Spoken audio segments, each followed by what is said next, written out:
দীর্ঘ প্রতীক্ষার অবসান ঘটল। আজকে ভগবানগোলা ২ নম্বর ব্লকের আখেরিগঞ্জ ও সরলপুর গ্রাম পঞ্চায়েতের মধ্যস্থলে একটি পিচ রাস্তার শুভ উদ্বোধন হলো। মুর্শিদাবাদ জেলা পরিষদের তত্ত্বাবধানে ভগবানগোলা ২ নম্বর ব্লক সভাপতি জনাব আব্দুর রব সাহেবের সহযোগিতায় আজকে রাস্তার কাজ শুরু হলো। আজকের এই রাস্তার উদ্বোধনে উপস্থিত ছিলেন ভগবানগোলা ২ নম্বর ব্লকের ব্লক সভাপতি জনাব আব্দুর রব, সরলপুর অঞ্চলের অঞ্চল সভাপতি জনাব মোহাম্মদ মুক্তার হাসান, মুর্শিদাবাদ জেলার সাধারণ সম্পাদক মাসাদুল খান। এছাড়া সরলপুর গ্রাম পঞ্চায়েতের প্রধান উপপ্রধান ছাড়াও অত্র এলাকার বিশিষ্ট গণ্যমান্য ব্যক্তিরা উপস্থিত ছিলেন। তারা সংবাদ মাধ্যমকে কি জানিয়েছেন বিস্তারিত শোনাবো আপনাদের। এই ভিডিওটি যারা দেখছেন চ্যানেলটি লাইক করবেন, শেয়ার করবেন আর সাবস্ক্রাইব করবেন। আই লাভ মাই ইন্ডিয়া, মেরা ভারত মহান।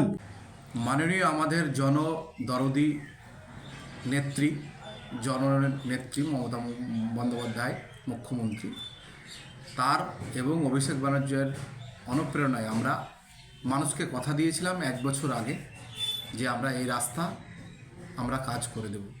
আজকে মুর্শিদাবাদ জেলা পরিষদের তত্ত্বাবধানে আমরা পিচ রাস্তার কাজ আজকে আরম্ভ করতে পেরে এলাকাবাসী খুশি।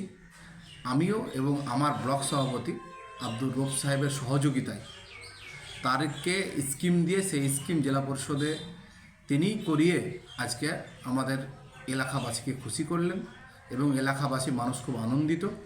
সবচেয়ে বড় কথা, এই রাস্তাটা হচ্ছে দুটো গ্রাম পঞ্চায়েতের আন্ডারে পড়ে, একটা আখরিগঞ্জ, একটা সরলপুর।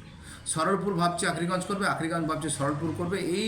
এই টানাপোড়নে অনেক দিন ধরে রাস্তাটা পড়ে আছে। ওইখানে একটা বেনিপুর ফিল্ড আছে, ওইখানে একটা বেনিপুর হাই স্কুল আছে। খুব মানুষ মানে কষ্টের মধ্যে ছিল। সেটা আমরা 1 বছর আগেই মানুষকে কথা দিয়েছিলাম যে আমাদের মুখ্যমন্ত্রীর সহযোগিতায়, আমাদের জেলা পরিষদের সহযোগিতায়, আমাদের ব্লক তৃণমূল সভাপতির সহযোগিতায় আমরা চেষ্টা করে এই রাস্তাটা আজকে উদ্বোধন করতে পারলাম এবং কাজ শুরু হলো। এলাকাবাসী খুশি, আমরাও খুশি।